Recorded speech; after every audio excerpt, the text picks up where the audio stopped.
Hello दोस्तों, आज का हमारा टॉपिक है UP board solution class 12 biology chapter 11 जीव और समष्टियाँ। दोस्तों, आज के वीडियो में हम इस चैप्टर के अभ्यास के अंतर्गत दिए गए प्रश्नोत्तरों का उत्तर समझेंगे। तो देखिए, यह वीडियो हमारा पार्ट 1 का वीडियो है। तो आइए देखते हैं पार्ट 1 के वीडियो में प्रश्न संख्या 1 क्या कह रहा है। देखिए प्रश्न 1 क्या है।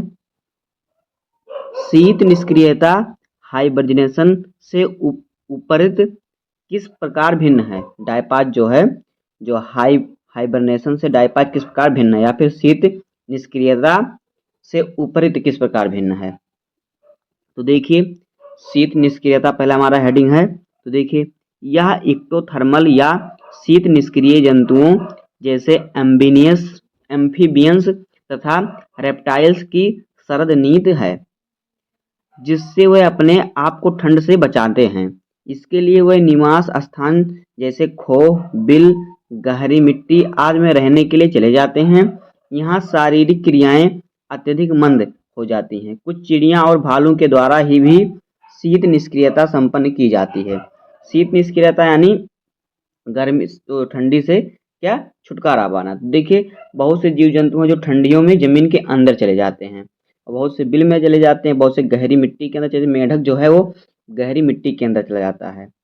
तो इसी प्रकार से देखिए, ये सभी जो इन सभी का गर्म ठंडियों से बचने के लिए अपनी अपनी स्थान आवास स्थान में जाना क्या कहलाता है, शीत निष्क्रियता कहलाता है। अब आइए देखते हैं अगला क्या है, उपरति। तो देखिए, उपरति क्या है। यह निलंबित वृद्धि या विकास का समय है। प्रतिकूल परिस्थितियों में झीलों और तालाबों में प्राणी प्लवक की अनेक जातियां उपरित आ जाती हैं, जो निलंबित परिवर्धन की एक अवस्था है। देखिए क्या कह रहा है कि झीलों और तालाबों में अनेक अनेक जातियां जो उपरित में आ जाती हैं, यानी तालाब के ऊपर आ जाते हैं बहुत से पौधे। ये है क्या, यही कहलाता उपरित, निलंबित परिवर्धन की एक अवस्था है। अब ये देखते हैं प्रश्न संख्या दूसरा क्या कह रहा है। देखिए, अगर समुद्री मछली को अलवण जल यानी फ्रेश वाटर की जल जीवशाला में रखा जाता है तो क्या वह मछली जीवित रह पाएगी, क्यों और क्यों नहीं। तो देखिए उत्तर, अगर समुद्री मछली को अलवण जल मतलब जिसमें लवण ना हो, इसमें नमक ना हो, की जल जीवशाला में रखा जाए तो वह पराशरणीय समस्याओं के कारण जीवित नहीं रह पाएगी तथा मर जाएगी। तेज पराशरण होने के कारण रक्त दाब तथा रक्त आयतन बढ़ जाता है, जिससे मछली की मृत्यु हो जाती है। अगला प्रश्न देखिए, प्रश्न संख्या 3। लक्षण प्रारूपी यानी फिनोटाइपिक अनुकूलन की परिभाषा दीजिए, एक उदाहरण भी दीजिए। तो उत्तर देखिए, लक्षण प्रारूपी अनुकूलन जीवों का ऐसा विशेष गुण है जो संरचना और कार्य की विशेषताओं के द्वारा उन्हें वातावरण विशेष में रहने की क्षमता प्रदान करता है। मरुस्थल के छोटे जीव जैसे चूहा, सांप, केकड़ा दिन के समय बालू में बनाई गई सुरंग में रहते हैं तथा रात को तापक्रम कम हो जाता है, तब ये भोजन की खोज में बिल से बाहर निकलते हैं। देखिए, जो भालू हैं, केकड़ा हैं, सांप हैं, ये सब क्या करते हैं, ये सब ज़्यादातर दिन में जो होते हैं अपने बिल में बैठे रहते हैं। क्यों, गर्मी से बचने के लिए। जब रात होती है, मौसम थोड़ा ठंडा होता है, तब ये बाहर निकलते हैं भोजन खोजने के लिए। मरुस्थलीय अनुकूलन का सर्वश्रेष्ठ उदाहरण है ऊंट। इसके खुर की निचली सतह चौड़ी तथा गद्देदार होती है। जो उनका खुर मतलब जो उनके पैर के नीचे जो काला काला होता है उसे खुर कहते हैं, उसके नीचे गद्देदार चौड़ी होती है। इसके पीठ पर संचित भोजन के रूप में वसा एकत्रित रहती है, जिसे हम्प कहते हैं। भोजन नहीं मिलने पर इस वसा का उपयोग ऊंट ऊर्जा के लिए करता है। जल उपलब्ध होने पर यह एक बार में लगभग 50 लीटर जल पी लेता है, जो शरीर के विभिन्न अंगों में शीघ्र वितरित हो जाता है। उत्सर्जन द्वारा इसके शरीर से बहुत कम मात्रा में जल बाहर निकलता है, अतः यह प्रायः सूखे मल का त्याग करता है। ऊंट जो है क्या करता है, सूखे मल का त्याग करता है। और ये क्या करता है, इसका जो खुर होता है, मतलब पैर में जो खुर होता है, उस खुर किस प्रकार से होता है, गद्दीदार होता है। और भोजन नहीं मिलने पर ये क्या करते हैं, इनके पीठ पर भोजन संचित रहती है वसा के रूप में, तो ये भोजन नहीं मिलता तो उसी से ये अपनी ऊर्जा प्राप्त करते हैं। और अगर ये जल उपलब्ध हो जाता है तो 50 लीटर जल एक बार में पी लेते हैं और फिर शरीर के विभिन्न भागों में जल को वितरित कर लेते हैं। अब आइए देखते हैं अगला प्रश्न, प्रश्न संख्या 4। देखिए प्रश्न 4 क्या है। अधिकतर जीवधारी 45 डिग्री सेंटीग्रेड से अधिक तापमान पर जीवित नहीं रह सकते। कुछ सूक्ष्म जीव माइक्रोब ऐसे आवास में जहां 100 डिग्री सेंटीग्रेड से भी अधिक है जीवित रहते हैं। कैसे जीवित रहते हैं? तो देखिए उत्तर, सूक्ष्म जीवों में बहुत कम मात्रा में स्वतंत्र जल पाया जाता है। शरीर में जल निकलने से उच्च तापक्रम के विरुद्ध प्रतिरोध उत्पन्न होता है। सूक्ष्म जीवों की कोशिका भित्ति में ताप सहन अणु और तापक्रम प्रतिरोधक एंजाइम भी पाए जाते हैं, इसलिए वो जीवित रहते हैं। आगे देखिए अगला प्रश्न, प्रश्न संख्या 5। उन गुणों को बताइए जो व्यष्टियों में नहीं पर समष्टियों में होता है। तो देखिए समष्टियों में कुछ ऐसे गुण होते हैं जो व्यष्टि में नहीं पाए जाते। जैसे व्यष्टि जन्म लेता है, इसकी मृत्यु होती है, लेकिन समष्टि में जन्म दर और मृत्यु दर होती है। समष्टि में इन दरों को क्रमशः प्रति व्यक्ति व्यष्टि जन्म दर और मृत्यु कहते हैं। जन्म दर और मृत्यु को समष्टि के सदस्यों के संबंधन की संख्या में वृद्धि का ह्रास के रूप में प्रकट किया जाता है। जैसे किसी तालाब में गत वर्ष जल लिली के 20 पौधे थे और इस वर्ष जनन द्वारा 8 नए पौधे बन जाते हैं, तो वर्तमान में समष्टि में 28 हो जाती हैं। तो हम जनन दर की गणना 8/20 मतलब 0.4 संतति प्रति जल लिली की दर कैसे करते हैं। अगर प्रयोगशाला में समष्टि में 50 फल मक्खियों में 5 व्यष्टि किसी विशेष अंतराल जैसे 1 सप्ताह में नष्ट हो जाती हैं, तो अंतराल में समष्टि मृत्यु दर 5/50 यानी 0.1 व्यष्टि प्रति मक्खी की सप्ताह कहलाएगी। अब देखिए समष्टि की दूसरी विशेषता लिंग अनुपात अर्थात नर और मादा का अनुपात। सामान्यतः समष्टि में अनुपात 50:50 होता है, लेकिन इसमें भिन्नता भी हो सकती है। जैसे समष्टि में 60% मादा और 40% नर हैं। निर्धारित समय में समष्टि भिन्न आयु वाले व्यष्टियों से मिलकर बनती हैं। यदि समष्टि के सदस्यों की आयु वितरण को आलेखित किया जाए तो इससे बनने वाली श्रृंखला आयु पिरामिड कहलाती है। पिरामिड का आकार समष्टि की स्थिति का प्रतिबिंब करता है।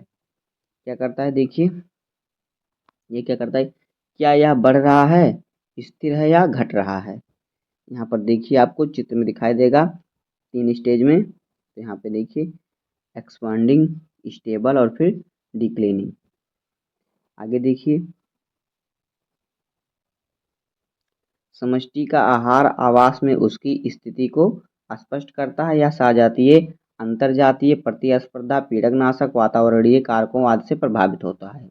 इसे तकनीकी भाषा में समष्टि घनत्व से स्पष्ट करते हैं। समष्टि घनत्व का आकलन विभिन्न प्रकार से किया जाता है। किसी जात के लिए समष्टि घनत्व आकार निश्चित नहीं होता, यह समय समय पर बदलता रहता है। इसका कारण भोजन की मात्रा, परिस्थितियों में अंतर, परभक्षण आदि होते हैं। समष्टि की वृद्धि 4 कारकों पर निर्भर करती है, जिनमें जन्म दर, आप्रवासन समष्टि की वृद्धि, जबकि मृत्यु तथा उत्प्रावसन इससे घटाते हैं।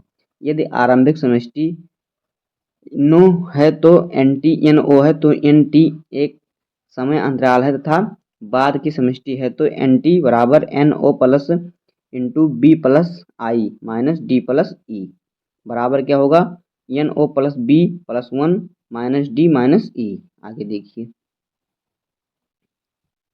समीकरण को से स्पष्ट है कि यदि जन्म लेने वाले B संख्या अप्रवासी 1 की संख्या है तो B प्लस I मरने वालों की संख्या D प्लस उत्प्रवासी E की संख्या से अधिक है तो समष्टि घनत्व बढ़ जाएगा अथवा जाएगा अन्यथा घट जाएगा। आगे देखिए प्रश्न संख्या 6 क्या कह रहा है कि अगर चरघांतकी रूप से बढ़ रही है, अगर चरघांतकी रूप से बढ़ रही समष्टि 3 वर्ष में दोगुनी साइज की हो जाती है तो समष्टि की वृद्धि की इंटेलिजेंस दर क्या है। तो देखिए चरघांतकी वृद्धि किसी समष्टि की आबादित वृद्धि उपलब्ध संसाधन आहार स्थान आदि पर निर्भर करती है। असीमित संसाधनों की उपलब्धता होने पर समष्टि की संख्या वृद्धि पूर्ण क्षमता से होती है। जैसे कि डार्विन ने प्राकृतिक वर्ण सिद्धांत को प्रतिपादित करते हुए प्रेक्षित किया था कि चरघांतकी अथवा ज्यामितीय वृद्धि कहते हैं। अगर n साइज की समष्टि में जन्म दर b और मृत्यु दर d के रूप में निरूपित हो जाए तो इसकी इकाई समयावधि t में समष्टि वृद्धि या कमी होगी। तो यहाँ पे देखिए इस प्रकार से आपको यहाँ पे मिल जाएगा सूत्र निकालने पर। मान लीजिए b माइनस ए बराबर r है, तब देखिए क्या है, s बराबर क्या है, लेटेस्ट, s बराबर 2 और फिर फ्रेश dn माइनस dt बराबर nr लेटेस्ट x। अब देखिए आगे, r प्राकृतिक वृद्धि की इंट्रिजिक दर कहलाती है। यह समष्टि वृद्धि पर जैविक तथा अजैविक कारकों के प्रभाव को निर्धारित करने के लिए महत्वपूर्ण प्रांचल है। यदि समष्टि 3 वर्ष में दोगुनी साइज की हो जाती है तो समष्टि की वृद्धि की इंट्रिजिक दर 3r होगी। आगे देखिए प्रश्न संख्या 7, पादपों में शाकाहारित हार्बीवोरी के विरुद्ध रक्षा करने की महत्वपूर्ण विधियां बताइए। तो उत्तर देखिए, पत्ती की सतह पर मोटी क्यूटिकल का निर्माण। दूसरा है पत्ती पर कांटों का निर्माण जैसे कि नागफनी। तीसरा है कांटों के रूप में पत्तियों का रूपांतरण जैसे कि डूरेंडा। पत्तियों पर कटीले किनारे का निर्माण। पत्तियों में तेज सिलिकेटेड किनारों का विकास। बहुत से पादप ऐसे रसायन उत्पन्न और भंडारित करते हैं जो खाए जाने पर शाकाहारित को बीमार कर देते हैं, उनकी पाचन का समंदन करते हैं तथा उनके जनन को भंग कर देते हैं, यहाँ तक कि मार देते हैं। जैसे कैलोट्रोपिस अत्यधिक विषैला पदार्थ ग्लाइकोसाइड उत्पन्न करता है। देखिए अगला प्रश्न, प्रश्न संख्या 8, आर्किड पौधा आम के पेड़ की शाखा पर उग रहा है। आर्किड और आम के पेड़ के बीच पारस्परिक क्रिया का वर्णन आप कैसे करेंगे। तो देखिए इसका उत्तर किस प्रकार से हो जाएगा। आर्किड पौधा तथा आम के पेड़ की शाखा सहभोजिता प्रदर्शित करता है। यह ऐसी पारस्परिक क्रिया है जिसमें एक जाति को लाभ होता है और दूसरे जाति को न तो लाभ होता है और न ही हानि होता है। आम की शाखा पर अधिपादक के रूप में उगने वाले आर्किड को लाभ होता है, जबकि आम के पौधों को न तो लाभ होता है न ही हानि होता है। तो देखिए आर्किड यानी जो जिसे आप बाना कहते हैं बहुत लोग गाँव में, जो आम के पेड़ पर उगता है, तो यह क्या है, यह सहभोजिता है। तो इससे क्या होता है, आर्किड तो से उगा तो उसको फायदा हो रहा है, लेकिन आम के पौधे को ना तो कुछ नुकसान हो रहा है ना कुछ फायदा हो रहा है। देखिए अगला प्रश्न, प्रश्न संख्या 9, देखिए कीट पीड़कों पेस्ट इंसेक्ट के प्रबंध के लिए जैव नियंत्रण विधि के पीछे क्या परिस्थितियां सिद्धांत हैं। उत्तर देखिए, कृषि पीड़क नाशक के नियंत्रण में अपनाई गई जैव नियंत्रण विधियां परभक्षी की समष्टि नियमन की योग्यता पर आधारित है। परभक्षी स्पर्धा शिकार जातियों के बीच स्पर्धा की तीव्रता कम करके किसी समुदाय में जातियों की विविधता बनाए रखने में भी सहायता करता है। परभक्षी पीड़कों का शिकार करके उनकी संख्या को उनके वास स्थान में नियंत्रित रखते हैं। गेम्यूसीरिया मछली मच्छरों के लार्वा को खाते हैं और इस प्रकार कीटों की संख्या पर नियंत्रित रखते हैं। अब देखिए अगला प्रश्न, प्रश्न संख्या 10, देखिए निम्नलिखित के बीच अंतर कीजिए। का ऑप्शन क्या है, देखिए शीत निष्क्रियता और ग्रीष्म निष्क्रियता यानी हाइबरनेशन और एस्टिवेशन। और खा है हार्मोसी और आंत्रमोसी के में क्या अंतर कर, एक्टोथर्मिक एवं एंडोथर्मिक्स में क्या करना है, अंतर। तो देखिए पहले हम का वाले को देखते हैं, शीत निष्क्रियता और ग्रीष्म निष्क्रियता के बीच अंतर। तो देखिए एक तरफ हमारा है शीत निष्क्रियता, एक तरफ ग्रीष्म निष्क्रियता। तो देखिए शीत निष्क्रियता क्या होता है, शरद ऋतु में अक्रिय या सुप्तावस्था में जाकर समय बिताने की क्रिया को शीत निष्क्रियता कहते हैं। जैसे कि नार्दन जमीनीय गिलहरी। देखिए शीत निष्क्रियता क्या है, ठंडी के समय में अक्रिय या फिर सुप्तावस्था, मतलब कि अपने जान को बचाने के लिए जो जीव जंतु अपने आवास में कहीं अंदर जाके छिप जाते, जैसे जमीन के अंदर कुछ लोग छिप जाते हैं, जो अपने बिल में जाके छिप जाते हैं, तो इसके समय को बिताने को क्या कहते हैं, शीत निष्क्रियता कहते हैं। अब देखिए ग्रीष्म निष्क्रियता, सूखा गर्म समय को अक्रिय अवस्था में जाकर समय बिताने की क्रिया को ग्रीष्म निष्क्रियता कहते हैं। जैसे दक्षिण पश्चिमी मरुभूमि में तेज मरुभूमि में रहने वाली जमीनी गिलहरी। देखिए इसमें भी क्या होता है, गर्मियों से बचने के लिए लोग जमीन के अंदर छिप जाते हैं और फिर रात में बाहर निकलते हैं अपना भोजन करने के लिए। तो ये क्या है, ग्रीष्मनिष्क्रियता है। खा देखिए क्या है, बहु बाह्यपोषी और फिर आंत्रोस आंत्रोशोस्मी। तो फिर इसके अंतर करना है इसके बीच में। तो देखिए आंतरोस्मी, तो देखिए क्या है, एक तरफ हमारा है बाहुमसी बाहोमसी और दूसरी तरफ है आंत्रोस्मी। तो देखिए बाहोस्मी में ये वही जंतु हैं जिनके शरीर का तापमान अपने चारों ओर जहाँ वह रहते हैं के तापक्रम के अनुसार बदलता रहता है। और आंत्रोसोमी क्या है, ये वो जंतु हैं जिनका शरीर का तापमान कार्बनिकीय नियमन द्वारा स्थिर रखने में सक्षम होते हैं। देखिए जो आंतरसोमी जीव होते हैं ये क्या करते हैं, ये अपना जो है तापक्रम निश्चित रखते हैं, नियमित रखते हैं। और फिर जो बाह्यपोषी हैं, देखिए क्या करते हैं, जो बाह्यपोषी हैं ये ये जो जंतु है अपने शरीर का तापमान जहाँ पर जिस जगह पे, जैसे कि गर्मी में जाएंगे तो ये अपने तापमान को गर्म कर लेंगे, ठंड में जाएंगे तो ठंड कर लेंगे। ये इनका तापमान तापक्रम के अनुसार इनका जो होता है शरीर का ताप बदलता रहता है। तो बस दोस्तों आज की वीडियो में इतना ही। उम्मीद है कि आपको वीडियो पसंद आया होगा। अगर आपको वीडियो पसंद आया हो तो वीडियो को लाइक कर दीजिएगा, चैनल पर नए हैं तो सब्सक्राइब कर दीजिए। मिलते हैं किसी नेक्स्ट वीडियो में, तब तक के लिए धन्यवाद। जय हिंद।